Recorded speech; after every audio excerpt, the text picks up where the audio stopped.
Hello hello hello hello hello. So welcome to another video. तो आज से हम क्या कर रहे हैं, फिजिक्स स्टार्ट कर रहे हैं। आपका जो फिजिक्स हमारा जो कोर सब्जेक्ट था, जिसके लिए हमारा ये चैनल बना था, जिसके लिए हमने बेसिक मैथ्स पढ़ा था, फिजिक्स, 12th फिजिक्स, जो आज से शुरू होने वाला है। और आपको शायद ही स्लाइड में दिख ही रहा होगा कि electric charge and field, electrostatic, electric charge, fundamental laws of electrostatic, ये सब लिखा हुआ है। ये सब डिफरेंट डिफरेंट पार्ट है फिजिक्स के, मतलब बेसिक बेसिक पार्ट है। आराम से पढ़ेंगे, एकदम अच्छे से पढ़ेंगे। कोई मतलब ये नहीं, वो नहीं कि सिलेबस खत्म करने के चक्कर में इतना तेज तेज तेज तेज दौड़ेंगे, वो नहीं है। अच्छे से समझ के पढ़ेंगे कॉन्सेप्ट, क्वेश्चन थोड़े थोड़े करवाएंगे हर कॉन्सेप्ट के बाद। और सुन लो बस जो मैं कह रहा हूँ, और नोट्स यही जो लिखा है इनको लिख दो, ठीक है। अगर हैंड रिटन नोट्स चाहिए तो हमारे व्हाट्सएप ग्रुप की लिंक डाल दी है मैंने चैनल में। आप इसके डिस्क्रिप्शन से ले सकते हो, या फिर आप जा सकते हो हमारे चैनल के अबाउट में, जहाँ पर चैनल में डिटेल्स होता है। उसके नीचे आपको इसका लिंक मिल रहा होगा, तो आप वहां से लिंक ले सकते हो, जाके हमारे व्हाट्सएप ग्रुप ज्वाइन हो सकते हो। वहां पर आप बहुत सारे स्टडी रिसोर्सेस आपको मिल सकता है, ठीक है ना। तो यहाँ पर क्या है, चलिए आगे बढ़ते हैं।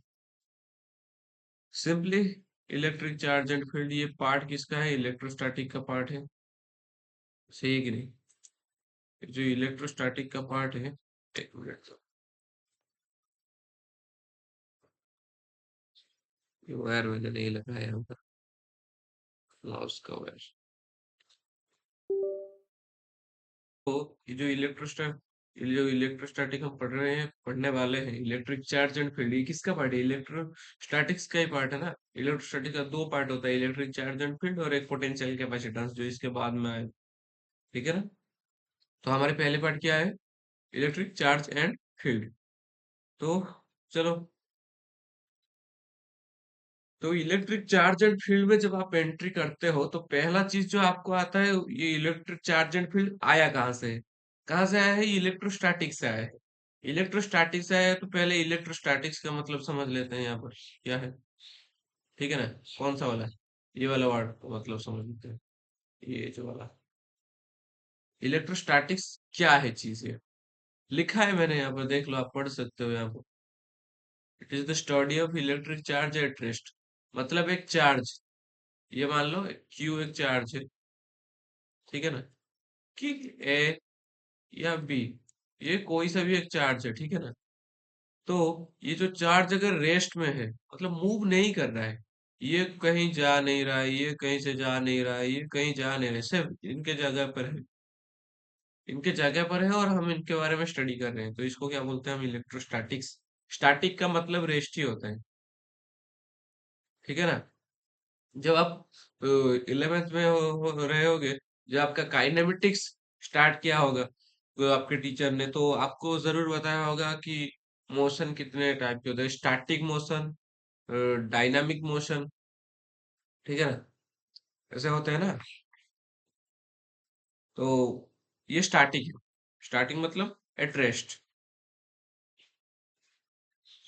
और इधर उसके बाद चलो सीधा कहाँ जंप करेंगे, समझ गए ना इलेक्ट्रोस्टैटिक क्या है। It is study of electric charge at rest, ये कोई नहीं पूछता, कोई नहीं है, बस जानने के लिए इधर याद रख लो थोड़ा सा, ठीक है ना। और इधर ला जाओ, इलेक्ट्रिक चार्ज ये क्या है। तो अगर हम इलेक्ट्रिक चार्ज एंड फील्ड पढ़ रहे हैं, तो पहला बात हमारे मन में जो आएगा, वो किसका आएगा, इलेक्ट्रिक चार्ज का ही आएगा ना। चार्ज के बारे में ही तो पढ़ रहे हैं, तो हमें तो पहले जानना पड़ेगा कि चार्ज क्या चीज है। हाँ? तो अगर चार्ज के बारे में देख रहे हैं, तो यहाँ पर लिखा है, it is an intrinsic property of elementary particle of matter which gives rise to the electric force between various objects. थोड़ा सा मतलब कॉम्प्लेक्स लगा शायद समझने में, नहीं तो दिक्कत आ रही है आपको, ठीक है ना। चलो अभी इधर देख लो, ठीक है ना। ये एक पार्टिकल है, ये एक दूसरी पार्टिकल है, इनके बीच में मान लो एक फोर्स आ रही है, एक फोर्स ऑफ अट्रैक्शन और फोर्स ऑफ रिपल्सन। किसी फोर्स आया, मतलब समझ रहे हो ना। और ये फोर्स क्या है? इलेक्ट्रिक फोर्स है, मतलब एफ ऑफ पी है। अगर कोई सा भी दो पार्टिकल, कोई भी दो पार्टिकल, ठीक है ना, कोई भी दो पार्टिकल या फिर ले लो, ठीक है ना, दो या तीन पार्टिकल, इनके अंदर ये जो पार्ट में अगर आपका फोर्स ऑफ इलेक्ट्रिक आ रहा है, मतलब इलेक्ट्रिक फोर्स जनरेट हो रहा है, पता लग जाएगा जनरेट नहीं हो रहा है कि नहीं हो रहा है। हम जब टरबाइन को ऐसे ऐसे घुमाते हैं तो उसके अंदर वो कॉइल होता है, वो कॉइल से मतलब इलेक्ट्रिक निकलता है, उसके अंदर ऐसे दो मैग्नेट ऐसे फिक्स होते हैं, ठीक है ना। तो वो जो होता है वो पूरा का पूरा पूरा प्रोसेस के क्या निकलता है वहां से? इलेक्ट्रिक फोर्स निकलता है ना, इलेक्ट्रिक चार्ज निकलता है, चार्ज सॉरी फोर्स निकलता है, करंट प्रोड्यूस होता है जो हमारा। तो वही बात है, मतलब इलेक्ट्रिक फोर्स अगर आपका जेनरेट हो रहा है, ठीक है ना, तो जिस के वजह से जनरेट हो रहा है, मतलब यहाँ पर तो मतलब उसकी मनमानी करके तो नहीं आ सकता है ना, किसी के थ्रू ही आएगा। समझ रहे हो ना क्या बोल रहा हूँ? मतलब मैं अगर अमेरिका जाऊं तो मैं थोड़ी ना ऐसे सोचूं, हाँ मैं अमेरिका चला गया और मैं जाके अमेरिका पहुंच जाऊं, नहीं सोच सकता ना वैसे। मुझे फ्लाइट की टिकट बुक करवानी पड़ेगी, फिर इधर से मतलब बस से जाना पड़ेगा हमारे एयरपोर्ट, एयरपोर्ट से फ्लाइट पकड़ी, फ्लाइट पकड़ के अमेरिका गया, फिर जाके जो ये किसके लिए हो पा रहा है? मैं अमेरिका किसके लिए जा पाया? किसके लिए? फ्लाइट के लिए, ऑब्वियसली। तो यहाँ पर ये जो मतलब ये जो पार्टिकल्स हैं, ये एक पार्टिकल, ये दूसरे पार्टिकल, इसके अंदर कुछ प्रॉपर्टी होती है, ठीक है ना, इसके अंदर भी होती है, इसके अंदर भी होती है, क्या होती है? प्रॉपर्टी। इनके खुद के बहुत सारे प्रॉपर्टी हैं, लेकिन एक प्रॉपर्टी ऐसा होता है जो कि जिसके वजह से मतलब क्या है, इसके और इसके बीच में ये इलेक्ट्रिक फोर्स आता है। Electric force of attraction and repulsion होता है। आइदर रिपेल करेगा और अट्रैक्ट करेगा, सॉरी, आइदर अट्रैक्ट करेगा और रिपेल करेगा, ठीक है ना। तो ये जो जिस प्रॉपर्टी वजह से, ये प्रॉपर्टी किस तरह की प्रॉपर्टी? इंट्रिंसिक प्रॉपर्टी, क्योंकि इसके अंदर होता है ये, बाहर किसी को दिखाई नहीं देता, मेरे आंखों को नहीं दिख रहा है यहाँ पर क्या हो रहा है, इंट्रिंसिक प्रॉपर्टी है, ठीक है ना। और पार्टिकल, पार्टिकल का मतलब तो आप समझ रहे होंगे, मतलब एलिमेंट्री पार्टिकल, जो सबसे छोटा है, कहीं भी एक कोई भी एक चीज ले लो, उसका सबसे छोटा पार्टिकल बोलता है एलिमेंट्री पार्टिकल। उसी पार्टिकल का जो इंट्रिंसिक प्रॉपर्टी होता है, जिसके वजह से, जिस प्रॉपर्टी के वजह से इलेक्ट्रोस्टैटिक फोर्स जनरेट होता है, या इलेक्ट्रिक फोर्स जनरेट होता है, इलेक्ट्रिक फोर्स ऑफ अट्रैक्शन और electric force of repulsion generate होता है, उसको हम क्या बोलते हैं? Electric charge. I think clear, ठीक है। तो ये होता है क्या? इलेक्ट्रिक चार्ज का कॉन्सेप्ट, सही है ना। तो अब ये जरा डेफिनेशन को देख लो। It is an intrinsic property of elementary particle of matter which gives rise to the electric force between various objects. सही है, अब समझ में आ गया क्या? कि कुछ ऑब्जेक्ट के बीच में, या कुछ ऑब्जेक्ट के बीच में उनके जो एलिमेंट्री पार्टिकल्स के अंदर जो इंट्रिंसिक प्रॉपर्टी होता है, जिसके लिए force of electric force of attraction या इलेक्ट्रिक फोर्स ऑफ रिपल्सन होता है, उसको बोलते हैं हम इलेक्ट्रिक चार्ज। खत्म है, ये वाला पार्ट खत्म, ये वाला पार्ट खत्म। अब आता हूँ यहाँ पर, ये क्या है? Fundamental laws of electrostatics. Electrostatic के भी कुछ लॉ होते हैं, यहाँ पर दो लॉ लिखे गए हैं। There are only two kinds of electric charge, one is positive and another is negative. सम ये मतलब छोटे बच्चे भी जानते हैं। प्लस चार्ज है, माइनस चार्ज है। आप ये नहीं बोल सकते कि मतलब प्लस और माइनस चार्ज, ऐसा कुछ नहीं होता है, ठीक है ना। अगर वो चार्ज माइनस में है तो वो माइनस में है, अगर वो प्लस में है तो वो प्लस में है। उसका एक मतलब फिक्स है। वो जो ये जो फिक्स वाला वर्ड ना, ये आप आगे जाके पढ़ेंगे क्वांटाइजेशन ऑफ चार्ज में, ठीक है ना। तो ये जो फिक्स है, ये फिक्स किस लिए है? आइडेंटिफाई करने के लिए कि पॉजिटिव है या नेगेटिव है, ठीक है ना। तो ये सिंपली एक लॉ है, इसको आप याद रख लो। अगर बोर्ड्स लेवल में आया तो लिख देना। मुझे नहीं लगता है कि फंडामेंटल लॉज ऑफ इलेक्ट्रोस्टैटिक भी कभी एग्जाम में आता है। आता है तो कोई नहीं, लिख दो यार, कौन सा बड़ा चीज है। There are only two kinds of electric charges, तो सिर्फ दो ही तरह के इलेक्ट्रिक चार्जेस होते हैं, one is positive and another is negative. और like charges repel each other, वो यहाँ पर क्या हो गया, oh oh sorry sorry sorry, each other, like charges repel each other and all like charges attract each other. मतलब ये positive है, ये पॉजिटिव है, ये क्या करेंगे, रिपेल करेंगे। और अगर ये नेगेटिव है और ये पॉजिटिव है तो क्या अट्रैक्ट करेंगे, ये इस तरफ आएगा, ये इस तरफ जाएगा।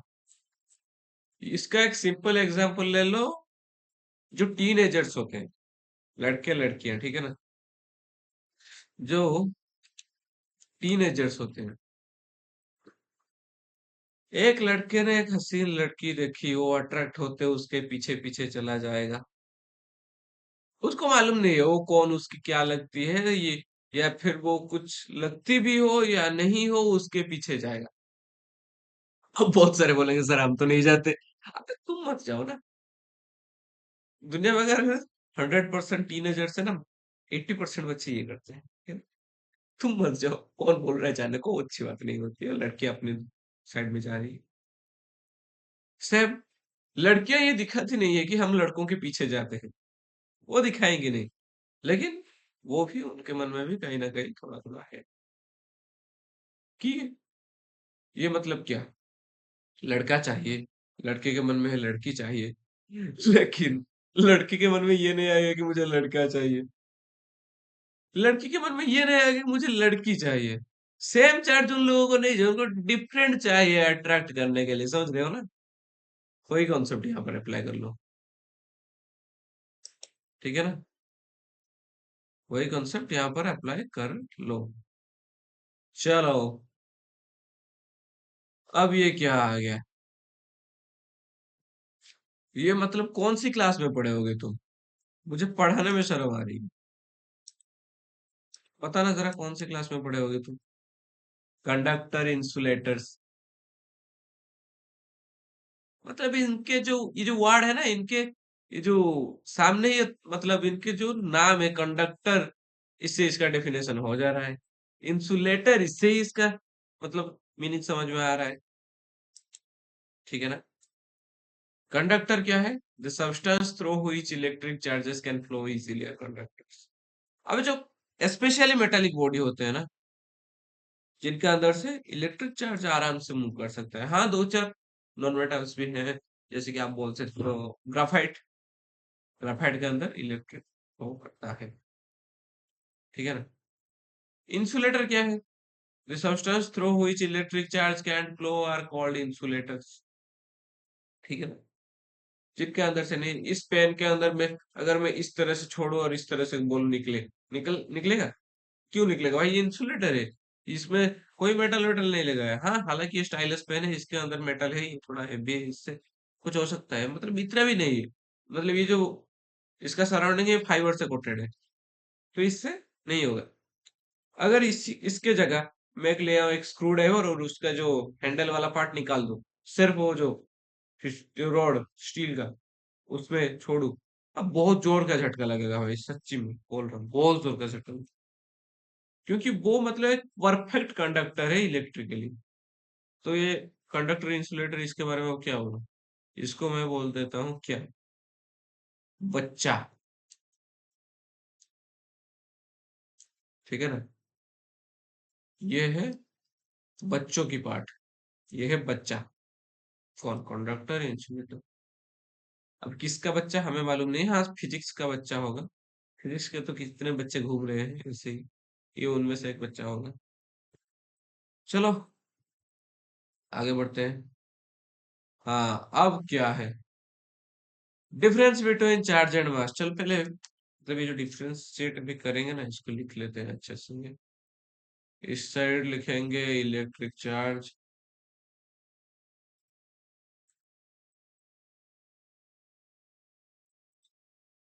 साइड लिखेंगे मास, ठीक है ना।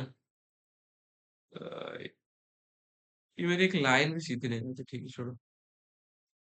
चलो, तो पहले हमें ये समझ, हम ये समझते हैं कि हम यहाँ पर आए हैं क्यों, मतलब क्या, कहाँ पर, ये जो इलेक्ट्रिक चार्ज एंड मास के बारे में पढ़ने के लिए। ठीक है ना? तो देखो, अगर किसी चीज में चार्ज है ना, समझ रहे हो ना? अगर किसी भी चीज में चार्ज है तो उसमें गारंटी लिख लो मास होगा। अगर ये एक चीज है या कि ये एक पार्टिकल है और ये एक ऑब्जेक्ट है, इसके अंदर चार्ज है तो उस ऑब्जेक्ट का कुछ ना कुछ मास होगा। क्योंकि बिना ऑब्जेक्ट के तो हम चार्ज है ऐसे मतलब हवा में तो नहीं फेंक सकते ना। हाँ, बिजली गिरता है वो अलग है। ठीक है ना? लेकिन कोई भी चीज, इलेक्ट्रोस्टैटिक पढ़ रहे हैं यार, static charge at rest. Charge rest कब होगा? जब उसको कोई ऑब्जेक्ट मिलेगा। समझ रहे हो ना? तो वो जो ऑब्जेक्ट का कुछ ना कुछ मास होता है, लेकिन उसी साइड इधर ये जो मास का पार्ट है, ये कुछ नहीं रिक्वायर्ड करता मेरे पास चार्ज हो या ना हो। 1 किलो आलू में कितना चार्ज किसको मालूम है भाई? किसी को मालूम? समझ गए? चलो, इलेक्ट्रिक चार्ज इसमें पहला आता है क्या? इलेक्ट्रिक चार्ज में बी पॉजिटिव और में बी नेगेटिव। ये दोनों हो सकता है।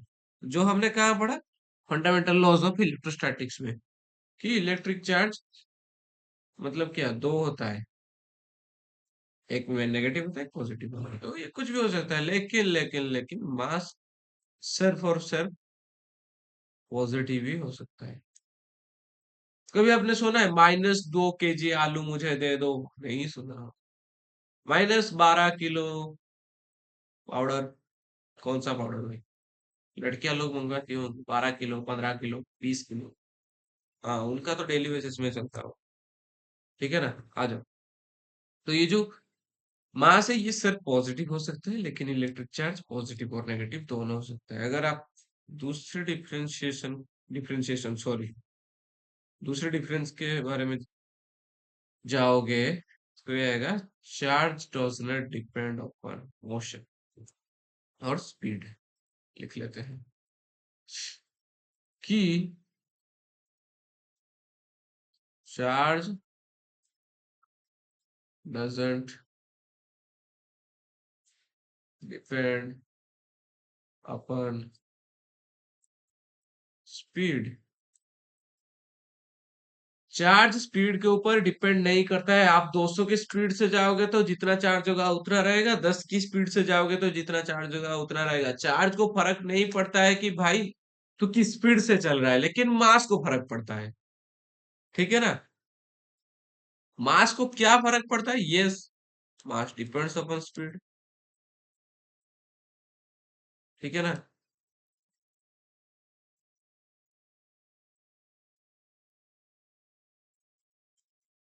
तो ये जो मास स्पीड के ऊपर डिपेंड कर रहा है, ये कैसे डिपेंड करता है? मतलब आप अगर 11th अच्छे से पढ़े होगे तो वहां पर एक होता है मास का एक, जिसने पढ़ा होगा ना, अच्छे से पढ़ा होगा, उसको मालूम होगा कि ये जो मास ऑफ द बॉडी ले लो, ये mass of the body is equal to mass of the rest divided by root over of 1 - v² - c²।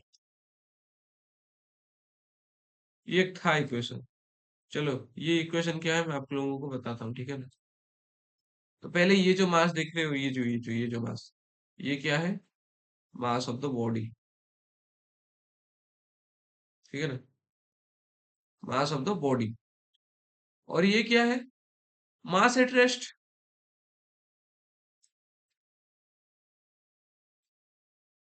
Mass at rest.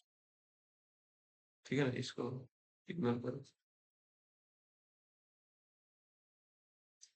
हाँ, मास एट रेस्ट कौन सा? m0।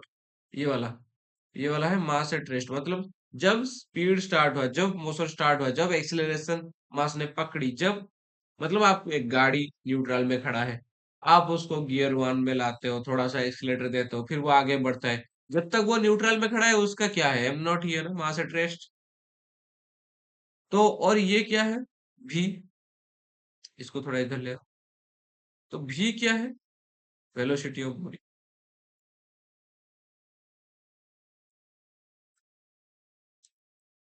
ठीक है ना? ये जो वेलोसिटी ऑफ बॉडी क्या है? कितनी स्पीड से गए आप? वेलोसिटी एक वेक्टर क्वांटिटी, कौन सी दिशा में गए, कितनी स्पीड में गए, इसका दिशा भी है, डायरेक्शन है इसका। तो मतलब कितनी स्पीड से गए, ये है भी, और ये है सी। सी का मतलब शायद ही आपको पता होगा, स्पीड ऑफ लाइट। ठीक है ना?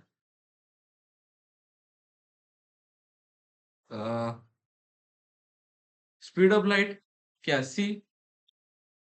समझ गए? तो ये फॉर्मूला से क्या निकलने वाला है इससे? मतलब अगर आपका जो पहले, मतलब आपका मास कितना था, कुछ दे 10 केजी ले लो, 12 केजी ले लो, या 15 केजी ले लो, कितना कुछ था आपका मास। ठीक है ना? और ये जितना भी था आपका ना मास, तो ये फिर क्या होगा? अच्छा सुनो सुनो सुनो, एक बात सुनो। शायद ये मेरे कैमरे के ऊपर आ रहा होगा। मतलब मुझे याद नहीं रहता है कि, मतलब मैं जो वो नोटपैड खोल के पढ़ा था ना, मतलब मैं भूल जाता हूँ कि मेरा कैमरा मेरे रिकॉर्डर में चल रहा है, स्क्रीन रिकॉर्डर में। मैं भूल जाता हूँ पूरा पूरा। ठीक है, एडजस्ट कर लो थोड़ा सा, प्रैक्टिस हो जाएगी शायद, आई थिंक। चलो, इधर देख लो, नहीं तो भी का मतलब क्या है? वेलोसिटी ऑफ बॉडी, और सी का मतलब क्या है? Speed of light. ठीक है ना? तो इससे क्या निकालोगे? जितना रेस्ट का आपका मास था, कितना से वेलोसिटी से गया है, आपको क्या क्या डाटा चाहिए? जो स्पीड ऑफ लाइट सबको पता है, 3 × 10⁸ की स्पीड से लाइट मूव करती है। 3 × 10⁸। ठीक है ना? तो ये सबको पता है। 1 माइनस करना है आपको इससे, और इसका रूट ओवर निकालना है, फिर आपको मिलेगा एक्चुअल मास उस बॉडी का कितना चेंज हुआ है। तो इससे हमें क्या पता चलता है कि मास डिपेंड करता है किसके ऊपर? स्पीड के ऊपर। ठीक है ना? तो अगले डिफरेंशिएशन में डिफरेंस पे चलते हैं। हूँ, लिख लेते हैं थोड़ा सा। Electrostatic force between two charge particles में भी अट्रैक्टिव और repulsive. Electrostatic force between two charge particles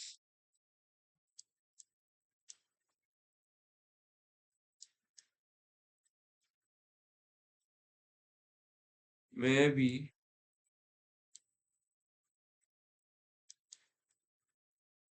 attractive और रिपल्सिव। इसका मतलब क्या है? Electrostatic force between two charge particles में भी अट्रैक्टिव, रिपल्सिव। जो दोनों पार्टिकल के अंदर एक इलेक्ट्रिक चार्ज जनरेट होता है, वो खुद को अट्रैक्ट कर सकते हैं, रिपल कर सकते हैं। डिपेंड करता है कि मतलब कौन सा ज्यादा पावर वाला चार्ज है, इसमें ज्यादा पॉजिटिव होगा, इसमें ज्यादा नेगेटिव होगा, तो आराम से करेंगे अट्रैक्ट। अगर इसमें ज्यादा पॉजिटिव है, इसमें भी ज्यादा पॉजिटिव है, तो रिपेल कर लेंगे फिर से। तो ये हो सकता है, लेकिन मास में मतलब क्या होता है मास में? मास जब आता है ना, आप याद करो कौन सा फोर्स आपके माइंड में आता है, 11th में पढ़े हुए, ग्रेविटेशन। ये ऐसे नीचे खींच रहा है, मतलब क्या? चलो, ये देखो, ये गिरा, गिर गया ना? क्या अट्रैक्ट कर रहा है? किधर अट्रैक्ट कर रहा है? ग्रेविटी के ओर अट्रैक्ट कर रहा है। सो क्या लिख सकते हैं यहाँ पर? Gravitational force,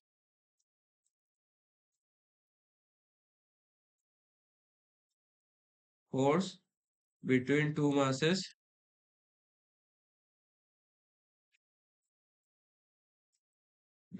masses, are always attractive। ठीक है ना? और ये हो गया, ग्रेविटेशन वाले समझ गए। ग्रेविटेशनल फोर्स, दोनों मास के अंदर अगर ग्रेविटेशनल फोर्स है, मतलब ये एक मास है, ये एक मास है, मेरा टेबल एक मास है, मैंने इसको ऐसे ठान करके गिरा दिया, मतलब ऐसे गिरा दिया। तो ये जो मेरा हाथ का मास है, और ये इसके मास को क्यों अट्रैक्ट किया? ग्रेविटेशन फोर्स के वजह से। सिर्फ ग्रेविटेशन के फोर्स के वजह से सिर्फ अट्रैक्शन होती है मास और मास के बीच में।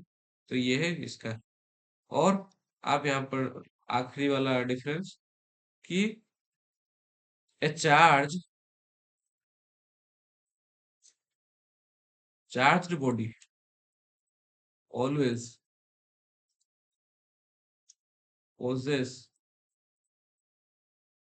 सम मास। जो मैंने पहले बताया था कि अगर एक बॉडी में चार्ज है तो वो थोड़ा ना और थोड़ा मास उसका होगा। मतलब ऐसा नहीं होगा कि जीरो मास का कोई बॉडी में चार्ज है। लेकिन ए बॉडी हैविंग मास, ठीक है ना, ये हैविंग है HAV है जी। Having mass may not have charge. तो इसको आपको क्या करना है, पूरा का पूरा लिख लेना है। ठीक है ना, ये आता है क्वेश्चन, समझ रहे हो ना?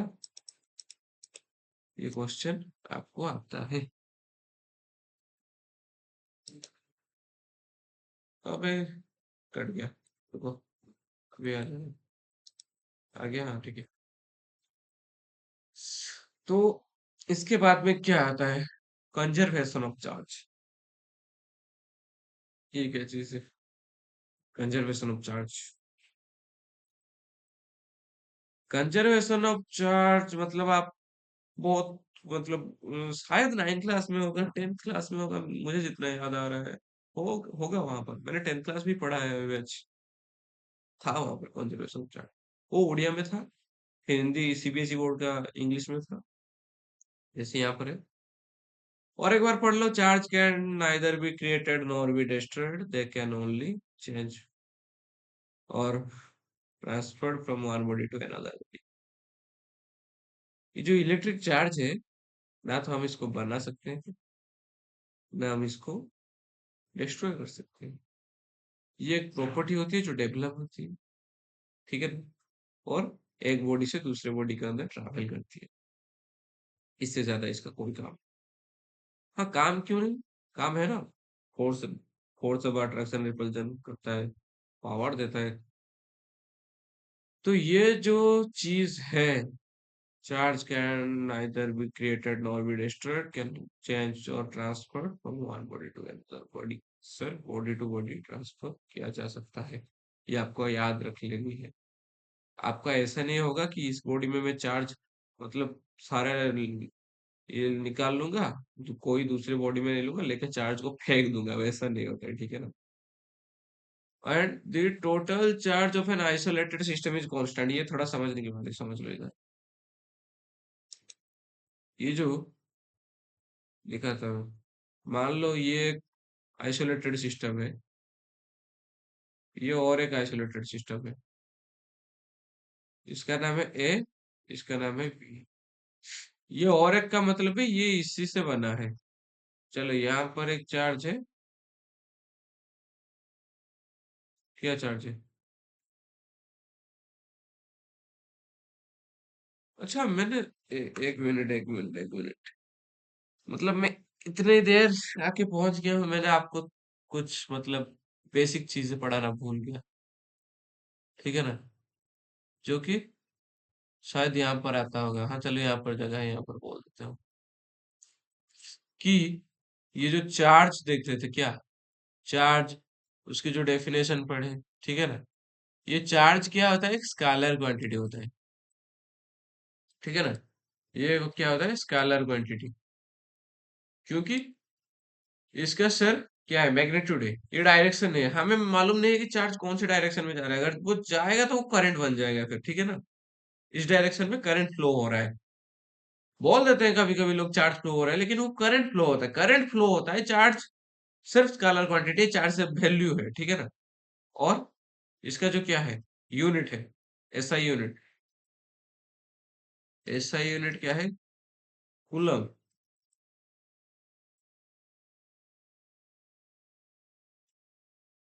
ठीक है ना।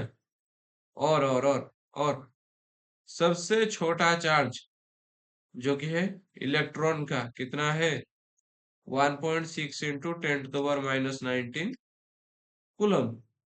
ये सिंबल है उसका। तो इतना बात आपको याद रख लेनी है। मैं ये ना पढ़ा कि सीधा वहां पर चला गया था, सॉरी भाई। क्या हो रहा है, मतलब ये पैड के ऊपर, डिजिटल पैड के ऊपर लिखने में थोड़ी सी दिक्कत आ रही है। चलो कोई नहीं, समझ गए ये। क्या चार्ज क्या है, स्केलर क्वांटिटी है, इसका एसआई यूनिट क्या है, क्यू सी, ये कूलम है। और इसका मतलब क्या है, इलेक्ट्रॉन का सब, इलेक्ट्रॉन दुनिया का सबसे छोटा चार्ज है, इसका वैल्यू 1.6 × 10 to the -19। और एक बात याद रख लो, इसको हम कौन से सिंबल से डिनोट करते हैं, ये, ठीक है ना। चलो आगे। हाँ इधर देखो, मानो ये एक है, ये एक है, ये एक है, ये एक है, ये एक है। तो ये क्या है ना, ये है 1 कूलम का, ये है 3 कूलम का, ये है 3 कूलम का, ये है 2 कूलम का, ये है 5 कूलम का, ठीक है ना। इसके अंदर ये कूलम के चार्जेस है। अगर हम इन सबको ऐड करेंगे तो कितना आएगा, 3 + 3 = 6 +1 7 +5 12 +2 14। किसका, इस बॉक्स का टोटल। मैं पहले से बोल चुका हूँ कि ये एक आइसोलेटेड सिस्टम है, मतलब ना ही तो इससे कोई बाहर जा सकता है, ना तो इससे चार्ज बाहर आ सकता है। तो इसका भी चार्ज कितना हुआ, 14 हुआ, ठीक है ना। हाँ 14 हुआ। तो अगर इसी आइसोलेटेड सिस्टम को हम कन्वर्ट करेंगे, मतलब देखो ये चार्ज क्या हो जाएगा, यहाँ पर एक 2 हो जाएगा, और एक 2 हो जाएगा, और एक 2 हो जाएगा, ठीक है ना। और फिर ये एक 4 हो जाएगा, एक 4 हो जाएगा। ये कितना हुआ, 14 है, 14 कूलम। तो इसमें भी चार्ज, इसमें जो टोटल जितना था आइसोलेटेड सिस्टम के अंदर, इस आइसोलेटेड सिस्टम के अंदर भी उतना ही है। लेकिन ये जो क्या फॉर्म बदल गया, यहाँ पर 1 3 3 2 5 के फॉर्म में था, यहाँ पर 2 2 2 4 4 के फॉर्म में आ गया। क्या वो जो चार्ज पार्टिकल्स बदल गए, लेकिन ये जो आइसोलेटेड सिस्टम बी बना, ऐसे जो बी बना, इसका कोई वैल्यू चेंज नहीं हुआ, जैसा था वैसा रहा। ये थी हमारी जानकारी। कि कौन सी वाली जानकारी, ये वाली जानकारी। The total charge of an isolated system is constant. Total charge constant रहेगा। ये जैसे देखो ये है ना कांस्टेंट, ऐसे ये अभी है कांस्टेंट 14 14। समझ गए। चलो अभी किसकी बारी है, क्वांटाइजेशन ऑफ चार्ज। चलते हैं क्वांटाइजेशन ऑफ चार्ज की तरफ। ओए कहाँ चला गया, अबे कितना ऊपर उठ गया। शायद आ गया होगा, ठीक है ना, शायद ही आ गया होगा। क्वांटाइजेशन ऑफ चार्ज बढ़िया चीज है एकदम। क्वांटाइजेशन ऑफ चार्ज पढ़ लेंगे ठीक से। क्वांटाइजेशन का पहला मतलब ये वैल्यू में ही देख लो, यहाँ पर ही लिखा है इसका मतलब क्या होता है क्वांटाइजेशन का, यहाँ ये इस वर्ड से। क्वांटाइजेशन का मतलब है कि जिसको हम काउंट कर सकते हैं, जो फिक्स अमाउंट में है। ऐसे में अगर आप एक स्टाइलस की फैक्ट्री में जाओगे जहां ऐसे स्टाइलस पेन बनते हैं, जहां ऐसे डिजिटल बोर्ड्स बनते हैं, ठीक है ना। तो ये जो डिजिटल बोर्ड्स वहां पर पड़े होंगे या फिर ऐसे स्टाइलस पेन पड़े होंगे, आप इनको काउंट कर पाओगे कि कितने डिजिटल बोर्ड्स हैं, कितने पैनल्स बने हुए हैं, कितने स्टाइलस पेन्स पड़े हुए हैं। आप इनको मतलब क्या काउंट कर पाओगे, उसकी गणना कर पाओगे, क्योंकि वो क्वांटाइज्ड अमाउंट में होती है। लेकिन आप अगर एक जाते हो कहां पर, ऑयल फैक्ट्री में, इंडियन ऑयल की जो फैक्ट्री हो, आप क्या बता पाओगे वहां पर कितने ड्रॉप ऑफ ऑयल है? क्योंकि वो क्वांटाइज नहीं होता है, ठीक है ना। लेकिन ये क्या क्वांटाइज होते हैं। तो चलो, इसको क्या लिख सकते हैं हम, available in a fix amount.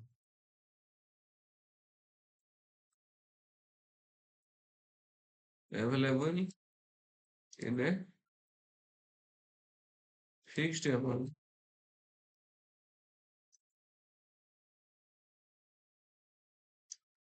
कहाँ से आया है? इस वर्ड से आया। Available in a fixed amount. तो ये जो क्वांटाइजेशन की अगर बात हो ही रही है, क्वांटाइजेशन में तो अगर आप देख रहे हो चार्ज, मतलब अवेलेबल है फिक्स्ड अमाउंट में, तो कुछ चार्ज होती है क्या फ्रीली मूव करती है। उनके बॉडी में उनका थोड़ा मास होता है, वो उस मास को पकड़ के ऐसे क्या चल रहे होते हैं। वो जो स्मॉलेस्ट चार्ज मैंने बताया था, smallest charge that can exist independently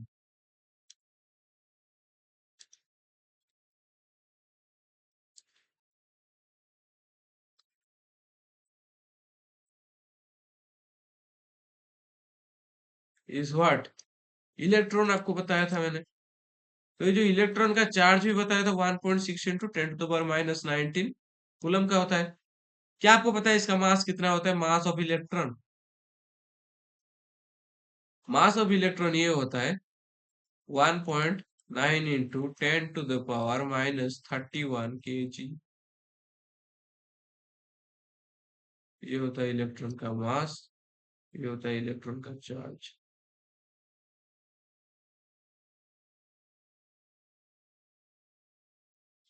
ठीक है, हो गया। क्वांटाइजेशन ऑफ चार्ज यहीं पर खत्म नहीं होता है, रुको रुको रुको। क्वांटाइजेशन ऑफ चार्ज यहीं पर खत्म नहीं होता है, रुक जाओ।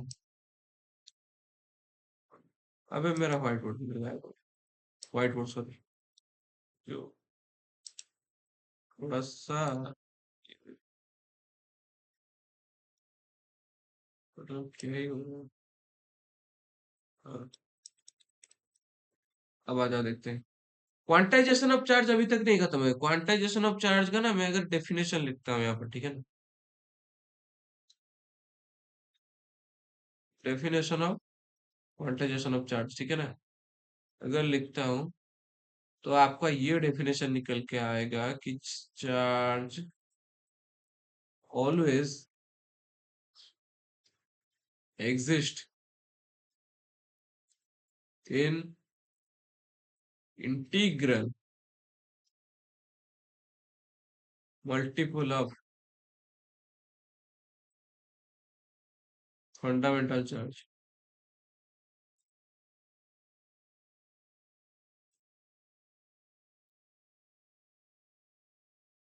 ये आप समझ लो ये कैसी चीज है।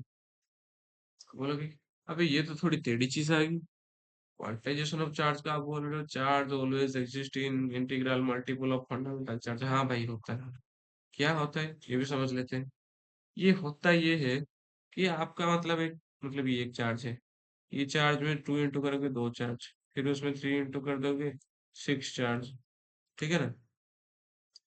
तो ये जैसे जो चार्ज की जो बढ़ती संख्या है, ये integral multiple of fundamental charges होता है।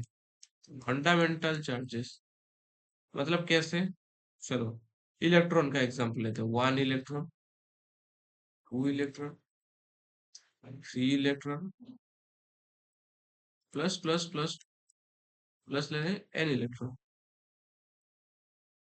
माइनस में भी ऐसे लिख सकते हैं 1 2 3, ऐसे लेके लेके लेके -n तक जा सकते हैं।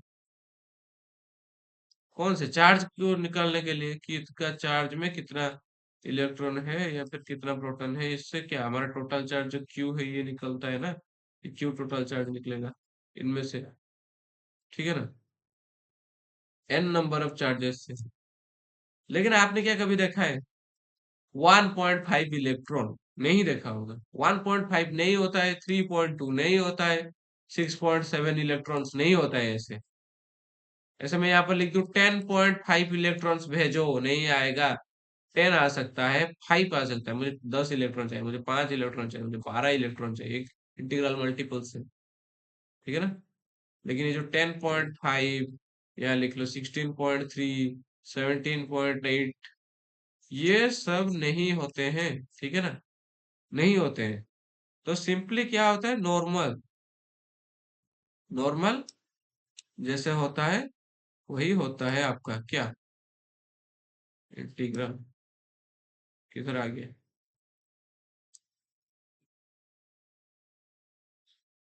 सिंपली जैसे नॉर्मल होता है, मतलब क्या, एक इलेक्ट्रॉन, दो इलेक्ट्रॉन, तीन electron, 10 electron, 200 electron, 1250 electron, 1626 electron. ठीक है ना? ये ऐसे होता है। लेकिन ये कहीं पे भी नहीं होता है कि 16.9 इलेक्ट्रॉन। ये कॉन्सेप्ट रॉन्ग है। ये नहीं होता है। यही है क्वांटाइजेशन ऑफ चार्ज का मतलब, कि हम चार्ज को इंटीग्रल मल्टीपल में देखते हैं और फंडामेंटल चार्जेस। फंडामेंटल चार्ज हमारा इलेक्ट्रॉन को हम मानते हैं जैसे कि। तो इससे क्या निकल के आ रहा है, जो एन नंबर तक जा रहा है चार्ज को, तो इससे निकल के ये हमारा आ रहा है Q is equal two plus और माइनस। यहाँ पर प्लस एन भी हो सकता है, माइनस एन भी हो सकता है। तो प्लस और माइनस ई होता है। ये है हमारा क्वांटाइजेशन ऑफ चार्ज का मेन जो थीम चीज होता है, ये होता है Q is equal to n e. N क्या है? नंबर है। देख लो। ई क्या है? इलेक्ट्रॉन। यहाँ पर एन क्या है? नंबर। नंबर किस में है? इंटीजर में है। सिर्फ और सिर्फ इंटीजर में है, और किसी में नहीं है, सिर्फ और सिर्फ इंटीजर में है। और ये जो क्यू साहब, ये क्या है? क्या है? Charge on any body. जिस भी बॉडी का है, चार्ज ऑफ द बॉडी। तो ये आपको लगेगा बहुत सारे क्वेश्चंस करने के लिए, Q is equal to n e, दिखता छोटा फॉर्मूला है लेकिन तो की चीज। आई थिंक क्लियर है। ठीक है, क्लियर है। फिर अब चलते हैं कहाँ पर? तो अब क्या है? अब चार्जिंग बाय कंडक्शन, ठीक है ना? तो बीच में थोड़ा टेक्निकल डिफॉल्ट आ गया था, टेक्निकल एरर, सॉरी डिफॉल्ट बोल रहा हूँ। टेक्निकल एरर आया था, हमने उसको सॉर्ट आउट कर दिया। अभी ठीक है। चार्जिंग बाय कंडक्शन, इसके बारे में क्या ही बताएं हम। चार्जिंग बाय कंडक्शन ये दोनों चीजों को जोड़ता है, जोड़ता है। वैसा वाला नहीं जैसा तुम सोच रहे हो। तुम्हारे दिमाग में हमेशा वो खाली चीजें चलती रहती है, जोड़ता है चीजों को। कैसे जोड़ता है देख लो इधर। कैसे चार्जिंग बाय कंडक्शन में जुड़ाई होती है। ये एक है, ये एक है। यहाँ जोड़ता है, थोड़ा सा कांटेक्ट में आता है। जब आता है तो यहाँ पर से यहाँ पर, या फिर यहाँ पर से यहाँ पर कुछ चीजें की लेन देन होती है। चलो, इसको मतलब मिटा देते हैं और तुमको बताते हैं कि एक्चुअल में क्या चीज हो गया। ठीक है ना? चलो, मान लो ये कंटेनर है, ये कंटेनर है। Container, sorry, charge body. इसके अंदर इलेक्ट्रॉन्स या नेगेटिव चार्जेस क्या ज्यादा मात्रा में है? किसके अंदर? पहले बॉडी के अंदर। समझ में आ रहा है ना? तो ये जो पहले बॉडी के अंदर ए दे देते हैं, इसको बी दे देते हैं। ठीक है ना? और इस ये बॉडी क्या है? न्यूट्रल बॉडी है, मतलब इसमें इलेक्ट्रॉन जितने हैं प्रोटॉन भी उतने ही है। तो ये न्यूट्रल बॉडी है। तो अब यहाँ से क्या होगा, यहाँ पर से थोड़ा इलेक्ट्रॉन आएगा। मान लो तुम्हारे पास दो किटकैट और दो डेयरी मिल्क। है। तुम्हारे दोस्त के पास दो डेयरी मिल्क और और 52 किटकैट है। तो वो बोलेगा कि भाई तू 25 किटकैट ले जा, फिर उसके पास कितना बचेगा? 27। आपके पास कितना हो गया? 27 हो गई। वो बोल रहा है 25 किटकैट ले जा। वो ये भी बोल सकता है कि भाई तू 10 किटकैट ले जा, या फिर 20 किटकैट ले जा। ये उसके ऊपर डिपेंड करता है कि वो तुम्हें कितना देना चाहता है। जब ये दे रहा है तो क्या होगा? डायरेक्ट ट्रांसफर हुआ। चार्जिंग बाय कंडक्शन में क्या होता है? हाँ, हम इसको बोल सकते हैं कि विथ कांटेक्ट होता है ये। जब तक दो बॉडी कांटेक्ट में नहीं आती है तब तक चार्जिंग बाय कंडक्शन नहीं होता। तो ये कांटेक्ट में होता है। यहाँ पर क्या है? Excess of electrons. और यहाँ पर क्या है? Neutral body. मतलब प्रोटॉन और इलेक्ट्रॉन सेम सेम।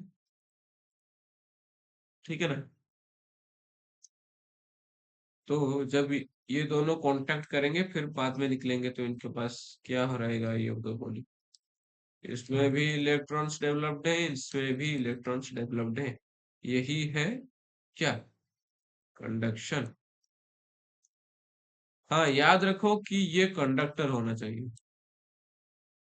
किसके कंडक्टर? इलेक्ट्रिसिटी के कंडक्टर या फिर इलेक्ट्रोस्टैटिक फोर्स के कंडक्टर। अब आते हैं कहाँ पर? हाँ, मान लो अगर ये एक है, ये दूसरा है, इन दोनों के बीच में, ठीक है ना, इन दोनों के बीच में इन दोनों की साइज, शेप और ये जो बने हैं जिससे वो मटेरियल, अगर सेम है, ये अगर तीनों चीज इसके अंदर सेम है, मतलब ये जितने का है ये इतने का, मतलब ये 10 kg का लोहे का बॉल है, ये भी 10 kg का लोहे का बॉल है, ये भी राउंड है, ये भी राउंड है, ये भी स्पेयर है, ये भी स्पेयर है। तो अगर ये दोनों क्या करेंगे? कंडक्शन करेंगे। तो फिर जब ये अलग होंगे तो इनके बीच में जितना भी, मतलब क्या, चार्ज होंगे। यहाँ पर दो बॉडी लिया था तुम, तीन बॉडी भी सेम साइज के ले सकते हो, चार बॉडी भी ले लो, कोई बात नहीं। इन सबको मिलाकर आखिरी में जितना भी निकलेगा, एवरेज होता है ना, ये उस तरफ का निकल रहा है। मान लो यहाँ पर दो बॉडी है, यहाँ पर एक बॉडी का चार्ज है 0, इसका चार्ज है Q। कंडक्शन किया, जब निकलेंगे तो ये किस फॉर्मेट में निकलेंगे? Q/2 Q/2। क्यों निकलेंगे? क्योंकि 0 + Q डिवाइडेड बाय कितने बॉडी थे? 1 और 2, दो। तो क्या हो गया? Q/2। मान लो यहाँ पर तीन है, यहाँ पर एक दो, यहाँ पर 3 कूलम का, यहाँ पर है 1 कूलम का। तो यहाँ पर टोटल हो गए कितने? 6 कूलम का। तो और यहाँ पर बॉडी कितने हैं? 3 बॉडी है, कूलम 6 है। तो क्या निकलेगा अभी आंसर यहाँ पर? ऑब्वियसली दो निकलेंगे।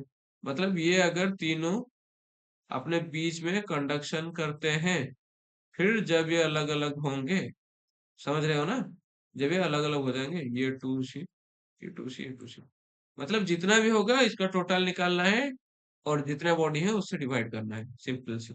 चार बॉडी है तो इन चारों का टोटल निकाल लो और डिवाइडेड बाय 4 कर दो, आपको हर एक बॉडी का मिल जाएगा चार्ज। लेकिन ये सब किस केस के लिए है? साइज, शेप और मटेरियल अगर सेम है। इसमें जेई मेंस का भी क्वेश्चन आता है, करवाएंगे आगे जाकर। ठीक है, आई थिंक क्लियर। चलते हैं अभी कौन सी? दूसरी में। दूसरा क्या है? Charging by induction. तो यहाँ पर क्या, हमने तो कांटेक्ट करके चार्ज कर लिया, लेकिन यहाँ पर विदाउट कांटेक्ट, विदाउट कांटेक्ट का क्या सिनेरियो है? विदाउट कांटेक्ट का ये सिनेरियो है जैसे आप स्कूल कॉलेज में दूर से लड़की को देख के उसको आंखों में जो बातें कर लेते हो, वो है यहाँ पर विदाउट कॉन्टैक्ट का सिनेरियो। कॉन्टैक्ट तो छोड़ो, कॉन्टैक्ट के ऊपर मैं नहीं जा रहा हूँ भाई, तुम क्या क्या कर लेते हो मुझे नहीं मालूम। कि ये जो विदाउट कॉन्टैक्ट का सिनेरियो है, जैसे कि यहाँ पर एक बॉडी है, ठीक है, ये बॉडी क्या है, न्यूट्रल है, मतलब इसमें चार्ज ठीक ठाक है। यहाँ पर एक बॉडी आता है जो नेगेटिवली चार्ज है, नेगेटिवली चार्ज्ड बॉडी। तो ये क्या करेगा कि जब यहाँ आ जाएगा तो इस बॉडी में जो ऐसे ऐसे चार्ज पड़े हुए थे, ठीक है ना, ऐसे ऐसे जो पड़े हुए थे, ये सब क्या हो जाएंगे, एक मैनर्स में आ जाएंगे। तो इसको भी मिटा देते हैं, फिर बताते हैं मैनर्स में कैसे होंगे। अच्छा, वो भी मिट गया, दूसरी बार बना देंगे। समझ रहे हो ना, ये था बॉडी हमारा, ठहरो हमारा, ठीक है ना, ये मैनर्स में ऐसे आ जाएंगे, ये पॉजिटिव चार्जेस इस तरफ आ जाएंगे, अल्टीमेटली नेगेटिव चार्जेस इस तरफ आ जाएंगे भाई, ठीक है ना। तो इसी टाइम मैं अगर एक कंडक्टर को यहाँ पर लाके इससे जोड़ता हूँ, तो ये जो नेगेटिव चार्जेस इस साइड डेवलप हुए हैं, ये इसमें चले जाएंगे, सब नहीं जाएंगे, जितने मतलब वो चाहेगा उतने चले जाएंगे।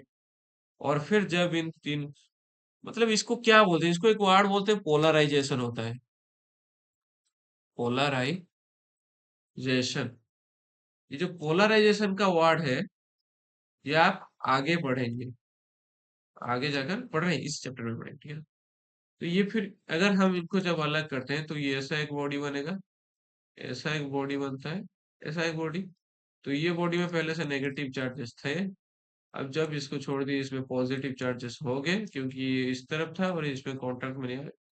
और क्योंकि हमने इसको एक कंडक्टर से कांटेक्ट कराया था, तो वो कंडक्टर नेगेटिवली चार्ज में डेवलप हो जाएगा। समझ रहे हो ना, एक मिनट रुकना जरा। हाँ, तो ये जो पोलराइजेशन का टॉपिक है, ये हम आगे जाके पढ़ रहे होंगे कहाँ पर, इस टॉपिक में। हाँ, तो ये हो गया, ये जब हमने इसको अलग कर दिया, क्या तीन बॉडी में डिवाइड कर दिया, तो ये जो पहले से हमने जो नेगेटिव बॉडी को इस साइड लाया था, वो अपना, ठीक है, उस वो नेगेटिव था, वो नेगेटिव था। अब ये जो न्यूट्रल बॉडी, ये बॉडी क्या था, न्यूट्रल था ना, लेकिन अब क्या हो गया, पॉजिटिवली चार्ज हो गया। क्यों हुआ, इंडक्शन के वजह से हुआ। क्या हुआ यहाँ पर, ये जो नेगेटिव, जैसे कि ये पॉजिटिव को अट्रैक्ट किया, और फिर हमने दूसरे कंडक्टर लाके उसके साइड से उसका नेगेटिव को निकाल लिया, तो फिर ये बॉडी क्या हो गया, पॉजिटिवली चार्ज हो गया। समझ रहे हो ना। तो जब आपका बॉडी पॉजिटिवली चार्ज हो जाता है, तो उसमें क्या क्या डेवलप होता है, positive charge, obviously positive charge ही डेवलप होता है ना। पॉजिटिव चार्ज डेवलप होता है, फिर जो कंडक्टर था, वो जो कंडक्टर लाके हमने उसमें से जो क्या नेगेटिव को अट्रैक्ट करके निकाला था, वो क्या हो गया, नेगेटिवली चार्ज हो गया। तो ये जो टोटल सब क्या होगा, डिवाइड होने के बाद ये जो आपके सामने ये दिख रहे हो आप, ये वाला टोटल सा, इसका पूरा, ये किस वजह से हुआ, चार्जिंग बाय इंडक्शन की वजह से हुआ। और अब आता है क्या, चार्जिंग बाय फ्रिक्शन, ठीक है। चार्जिंग बाय फ्रिक्शन में क्या होता है, सिंपली दोनों रबिंग होता है, मतलब ये एक बॉडी है, ये एक बॉडी है, मतलब ऐसा नहीं ठीक है, अच्छे से करते हैं, ठीक है। चार्जिंग बाय फ्रिक्शन में ये होता है, इसमें एक बॉडी है, इसमें एक बॉडी है, इसके अंदर क्या हो रहा है, रब कर रहे हैं, हम ऐसे दो चीजों को लाके अगर रब करते हैं, तो उनकी उनमें जो होता है क्या, चार्ज डिस्ट्रीब्यूशन होगा। मतलब देखो यहाँ पर पहले क्या होता है, जब हम रब करेंगे ना किसी चीज को, उसमें पहले तो काइनेटिक एनर्जी हो जनरेट होगी, काइनेटिक एनर्जी। क्यों, जो हमने रब करवाया है उसको मोशन में। फिर जो काइनेटिक एनर्जी किस में चेंज होगी, थर्मल एनर्जी। थर्मल एनर्जी क्या होता है, हीट एनर्जी जो होता है, फर्स्ट ईयर में थर्मोडायनेमिक्स में होता है, ये होता है थर्मल एनर्जी। क्यों, रबिंग की वजह से यहाँ पर हीट कॉज होगी। तो यहाँ पर होगा क्या, इसमें क्या होगा ना, ये जो दोनों सरफेस के आउटर मोस्ट सेल है, आउटर मोस्ट सेल से इलेक्ट्रॉन्स क्या होंगे, उनका निकलना शुरू हो जाएगा। जब रबिंग होगा उनको काइनेटिक एनर्जी मिलेगी, थर्मल एनर्जी मिलेगी। फिर जो थर्मल एनर्जी से क्या होगा ना, जो आउटर मोस्ट सेल के इलेक्ट्रॉन्स है वो ट्रांसफर होने शुरू हो जाएंगे। तो फिर क्या होगा, ऑब्वियसली ट्रांसफर ही होंगे। ट्रांसफर होंगे, क्या ट्रांसफर होगा, चार्ज ट्रांसफर होगा। सिंपली फ्रिक्शन में चार्ज ट्रांसफर होगा, और तो कुछ ट्रांसफर नहीं हो रहा है, सिर्फ चार्ज ही ट्रांसफर हो रहा है। और अगर चार्ज ट्रांसफर हो रहा है तो इधर थोड़ा ना थोड़ा कहीं पर मास ट्रांसफर हो सकता है, क्योंकि जो इलेक्ट्रॉन मूव कर रहा है, इलेक्ट्रॉन अपने मास के साथ मूव कर रहा है। खाली तो वो चार्ज 1.6 लेके नहीं मूव कर रहा है ना, तो वो थोड़ा अपना मास भी लेके मूव कर रहा है, तो मास भी ट्रांसफर हो जाएगा। ये क्या था, ये जो फ्रिक्शन तक की बात थी। तो यहाँ पर क्या हुआ, कंडक्शन, इंडक्शन और फ्रिक्शन, ये खत्म हो गया। नेक्स्ट क्लास में हम देखेंगे कि कूलम्स लॉ, जिसमें क्या, जो इलेक्ट्रोस्टैटिक का सबसे इम्पोर्टेंट, सबसे मतलब बच्चों का फेवरेट भी होता है कूलम्स लॉ, क्योंकि सबसे सोचने के लिए पॉइंट ऑफ व्यू से वो सबसे इजी होता है। जिसको भी देखो वो पहला क्वेश्चन इलेक्ट्रोस्टैटिक से आपको यही पूछेगा कि व्हाट इज कूलम्स लॉ। तो ये हम देखेंगे कब, नेक्स्ट क्लास में। तब तक के लिए टाटा। ये करना मत भूलना, वीडियो के एंड में बता रहा हूँ क्या, ये मैं बार बार बोलता हूँ, फीडबैक दो।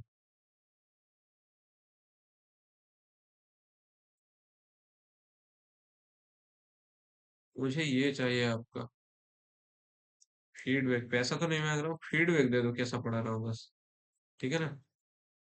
और ये चारों चीजों प्लीज कर लो, ठीक है ना, प्लीज कर लो, ठीक है। बाय बाय, फिर मिलेंगे अगले वीडियो में, ठीक है।